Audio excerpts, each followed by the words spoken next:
fashion, food, and fun. You're watching Living Local 15 with your host, Jessica Williams.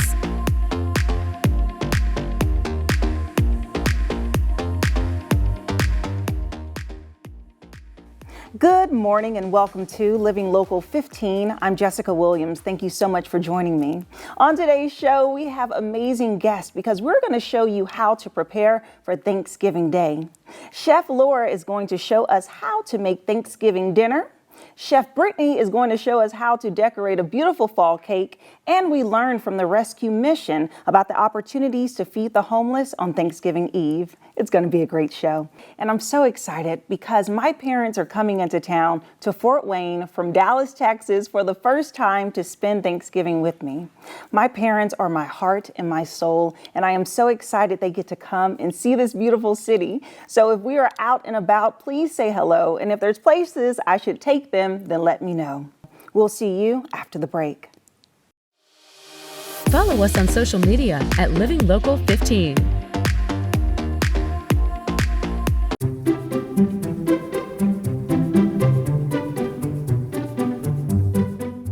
We are in for a treat today. We are going to learn how to cook a Thanksgiving meal. I am here at Fearless Cook with Chef Laura. Hi, Chef. Hi. How are you? Really good, yeah. Good. Chef Laura is a classically trained chef from Le Cordon Bleu in Paris, and you have this beautiful kitchen, and you're going to teach us how to cook some amazing meals today, and we're so excited. So first, share with us about your history and experience being a chef. Okay, well, I went to Le Cordon Bleu Paris, and I was pretty old when I started. I was 53, and I wasn't the oldest in the class, but I was one of them. And I really wanted to get like a classic training, and I also needed to be able to do it in spurts because I had a family. You can go there for 5 weeks, do level 1, then go back for 5 weeks the next year, do level 2. So instead of going for 9 months, that's how I did it. And it taught me a lot. It was very hard. Probably the hardest thing I've ever done because they're mean, really mean.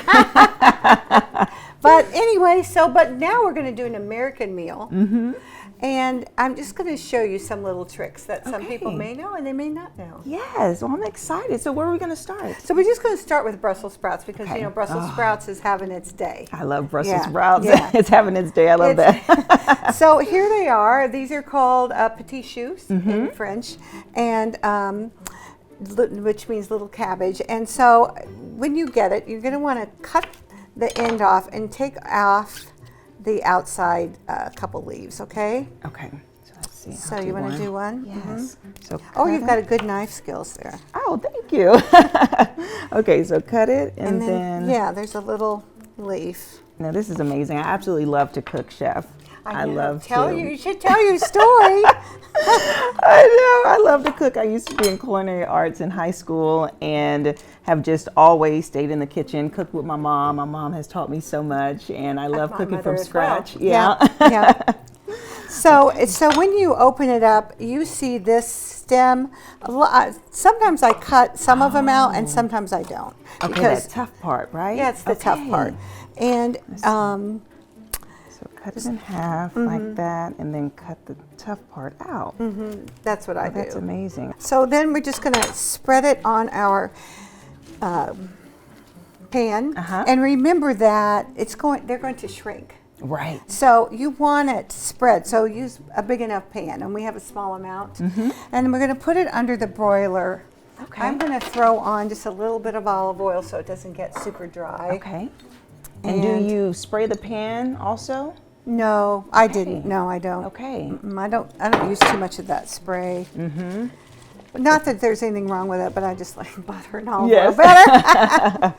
And I'm just going to throw on a little regular salt. Okay, not too much because we'll season it after. We'll season after? Okay, perfect. All right, so my oven is set to broil, and that's what we're going to do. Just do that. All right, so we're going to let it broil. Awesome. And we're going to come back to it. I'm excited to see them. They smell delicious. So Jessica, this is how I like to make them. Okay. So they're not totally charred, but they're charred-ish. So they're not just a big, messy overdone. Okay. Okay, great. So I'm throwing them in here. Some of them are really getting away from me. I'm going to toss them with the tiniest bit of balsamic. This is really old balsamic. This balsamic is 30 years old. Really? Mm-hmm. Wow. And then olive oil, but not a lot because I don't want them to be soggy. Okay. So And that's the then key, lightly seasoning. Don't oversaturate. Okay. Right, and then the salt, and then pepper. All right, so then I'm gonna lay them out like this. Yummy. You just hear the crisp. And then another thing that I like, here's a tip too. Don't put them in a bowl. If you put them in a bowl, then the bottom gets soggy. Okay. Okay, so these are the kind of things that you want to lay out. All right, and then you can put all the things that you love in them. So I've got some walnuts. What's that? Wow. This is feta, and put the feta on while it's hot. Okay. Yep. Oh, so it can kind of ooze down a little bit. So Okay. it ooze down a little. And then cranberries, Oh, yes. because that's so Love cranberries. Thanksgiving. Yes, it is. And then I did an orange. So an orange, well, I just took an orange and cut it in quarters. And now I'm going to take out this pith. I'm going to try not to kill myself. There. And you do have to have a really sharp knife. Then I'm going to go like this, get the orange out of the segment. Okay. These don't have to be beautiful segments, okay? They're just going to be serviceable. Okay. And I like it. I'm using this really sharp shoe knife because they are a little sharper than the German knives, but they're also more delicate because they have less carbon, but they have more steel. Okay. And then I'm going to put a little orange in there as well. Yes. It's pretty. Yeah. And so there you go. Ah, that looks so good. I mean, I'd put more cheese. More cheese? Yeah, I would put Go more for cheese. it. I'm a cheese lover. I'm a cheese lover. Yes. So, see, they're cooked, but they're not desecrated, you know. Yes. Ah, it looks so yummy. I'm excited to taste them. Yes. Okay, let's taste them. Okay, let's dive in. Oh, I want the extra crisp. Get a little bit of that Yeah, a cheese little bit of that and a little bit char. of that. Okay, let's see. So good. So good. So good. I think sea salt really helps. So good, and your kids will love it because I like the cranberry and the fruit. It adds just an extra flavor and boost of excitement to vegetables. Yeah. Good. All right. Wonderful. Love it.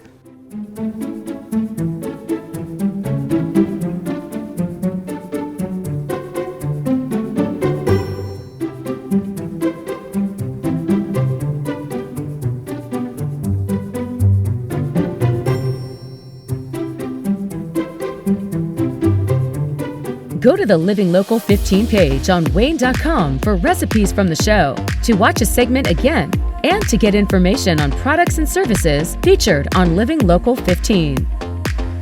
There is nothing better than the smell of fresh cooked pastries in your home for Thanksgiving. So today we're going to teach you how to decorate a cake. Well, I'm going to learn here with Brittney Gage, who is the owner of Chef's Kitchen. Hi, Brittney. Hi, nice to meet Chef you. Brittney.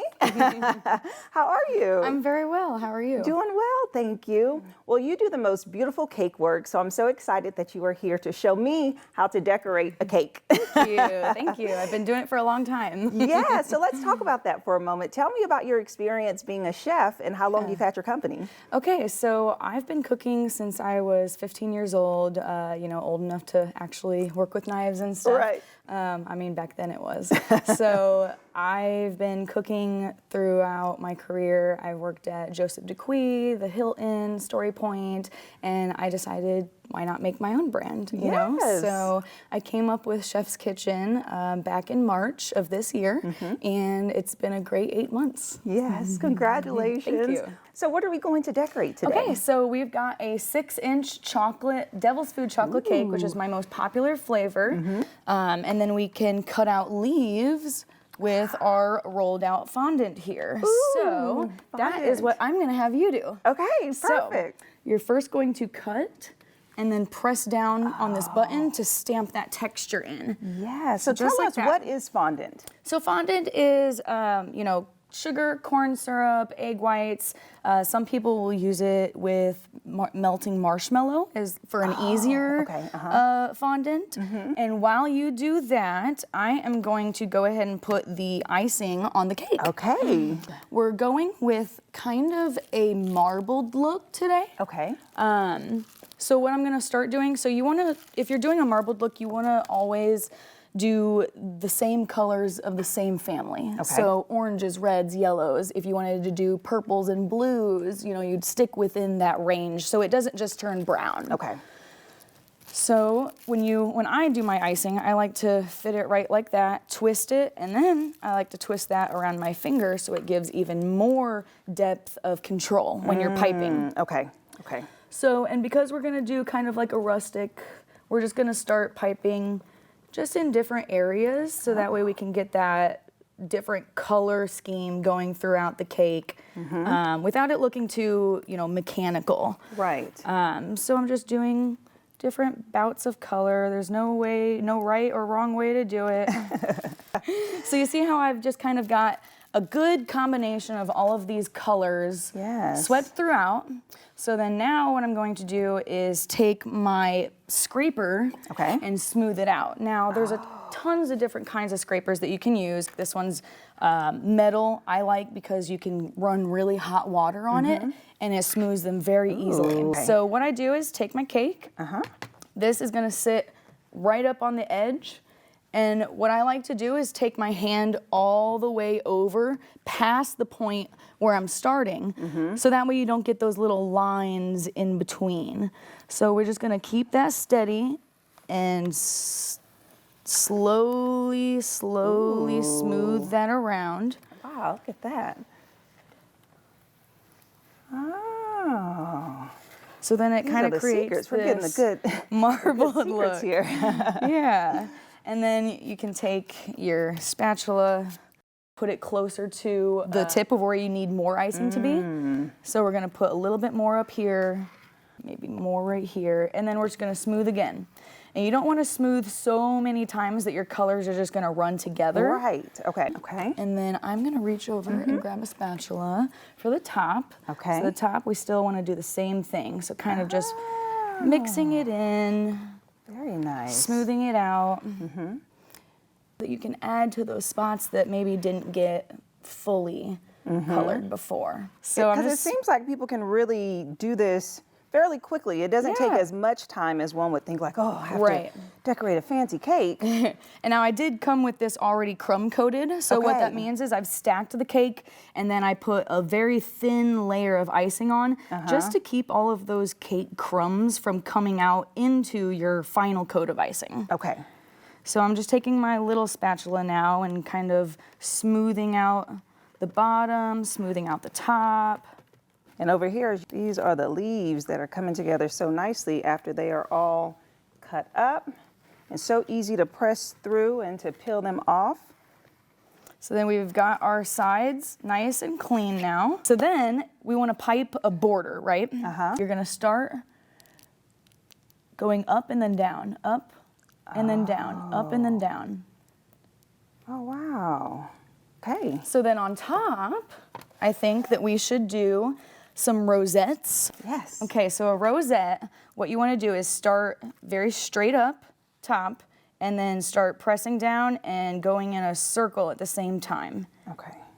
That is kind of looking like a little little top of a rose. Yes. So we're going to do that with a couple of different colors. Once it comes together, oh, it's going to be beautiful. Yes. See how that one has a different shape because of the different tip. So this yellow one looks much more like a real swirling rose. And then we can just take some sprinkles, throw those on there. Looking like fall. And if you want to take some of the leaves, Yes. we will just take them and put them all around the roses. Okay. Just wherever, you know, having a little bit of color everywhere. Yes. And then we can also put some on the sides as well. Okay. So here, there's a little spot right there that's a little bit not right. So we're just gonna cover that up, right? Yes. Looks beautiful. Yes, and Take then some build gold. it out. Oh my goodness. That is so great, and you can just keep adding and adding and adding onto it. Yeah. Okay, perfect. Well, thank you so much, Brittney, for Yeah. showing us how to decorate a cake. I mean, like I said, you make it look so easy, but Thank you for hopefully this will having me. be helpful to those who are just wanting to spruce up their dessert for this Yes. season. And so if anyone is interested in ordering your cakes, where can they find you? So you can find me on Facebook and Instagram. I will be at the Union 12 Sip and Shop this Sunday, the 20th, from 11 a.m. to 4 p.m. and I'll have tons of Thanksgiving pies with me. Okay, So, perfect. and then I'm also doing the Bohemian Holiday Market on the 26th from 12 to 4. Okay, perfect. There you go. You can catch Brittney and all of her wonderful desserts and learn more about it and have fun this Thanksgiving and decorate and get in the kitchen. We'll be right back. Serving for the Thanksgiving season is so important. So in studio today, we have the Rescue Mission, President and CEO Donovan Coley. Hi, Donovan. It's a pleasure to be here, Jessica, It with is you. a pleasure to meet Thank you. you. Yes, and I'm excited to talk about the Rescue Mission. You all have been around for over 117 years, Correct. helping people, providing homes for the homeless, feeding the hungry. Yes. Please share with us about the Rescue Mission. You're so correct. We've been around since 1903. And one of the things that we have done over the years is we have had to transform ourselves because the needs have become so much more complex in terms of where we started. Back in the day, it was for the town drunk. It was some person wanting to address the needs of alcoholism in a particular neighborhood. Okay. Within a church context.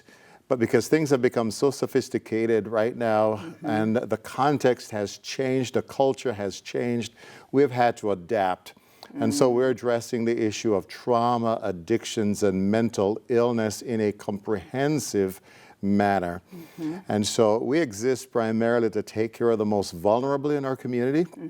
And we deal with a lot of complexities and the deeper systemic issues. So we're there to address not just providing a meal and providing shelter, but we go deeper to make sure that that person can move from a place of crisis to a place where they can thrive. Oh, I love that. Because yes, there are underlying reasons Yes. to why someone is in a crisis. So you guys hit the root of that. That is so powerful. And, you know, serving throughout the year is important, but I know the holiday season is a time where people feel the most lonely. They feel perhaps the most abandoned and want to come together, you know, and have the community help out. And so feeding the homeless on Thanksgiving is just a powerful way to serve. So you all provide an opportunity for that. So can you share with us how we can serve on that day? You know, when somebody asks us, what is the main cause of homelessness? And they'll come up with all kinds of reasons.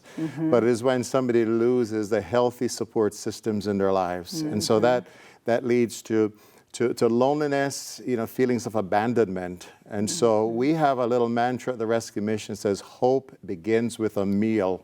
Yes. And then we look to the community to help us provide the meals. So we'll be providing between 3,000 to 5,000 meals on these national holidays. And we invite our community to come in. And we often use between 100 to 200 volunteers to be able to come alongside the people that we serve. So the best way if people want to get involved with the Rescue Mission is to go to our website, and we will give them more than the kind of opportunities that they are thinking about. We may even ask them to come up with their own ideas as to how do you think you could serve the most vulnerable? And we will build vocational programs around what individuals bring to the table. And serving is something that can be done and probably encouraged as a family, because there's something so important with showing your child this is what giving back looks like, so they can see and show gratitude because they are looking at other people's walks and their experiences. We love it when parents, you know, grandparents bring their youngsters to the Rescue Mission because we're living in a world of entitlement, you know, where we become so preoccupied with ourselves. And just to be able to break the cycle and to give them a vision of those individuals who are most vulnerable and needy, and plus, when they come, often these homeless individuals will see people and see a smile and see a child, and they start remembering their own childhood, and beautiful conversations just emerge and laughter in the room. And so it's really a wonderful environment to expose our children, but also to teach life lessons. Yes, and the volunteer opportunity starts on Thanksgiving. Is it like feeding the homeless for Thanksgiving? Is that day, or is it the day before and after? So it is actually the day before Thanksgiving. We do provide a meal on Thanksgiving, and so that's our regular meal. But we also invite the community to come in. So the day before Thanksgiving, that Wednesday before Thanksgiving, we're going to be able to give any person who comes through the lines will get 4 meals to be able to take with them. So then they're able to have additional meals for Thanksgiving Day, or they could come to the rescue mission for our regular meals that actually resume on Thanksgiving Day. Okay. And is there is it best for volunteers to come in the morning, throughout the day? What type of commitment should they prepare for? So what we want, because we're a very popular place, we invite them to go on our website and to pre-select, and they're able to figure out what time it is that they're available, work with our volunteer directors. But you go to the website or pick up the phone and call us to say, is there a particular shift that you may still have any kind of an opening? And so just right there, we'll interact with individuals and say, we could use 5 more persons for this or that. Yes, okay, that's perfect. Thank you so much, Donovan, for coming in and sharing with us about the rescue mission. As you heard, there are so many ways to serve and to volunteer and to give back the day before Thanksgiving. We'll have their information provided below, and we'll be right back. Living Local 15, proudly driven by the Kelly Automotive Group. Thank you so much for joining me today. I send my love to you on this holiday, and I hope everyone has a happy Thanksgiving. We'll see you next week. Bye-bye.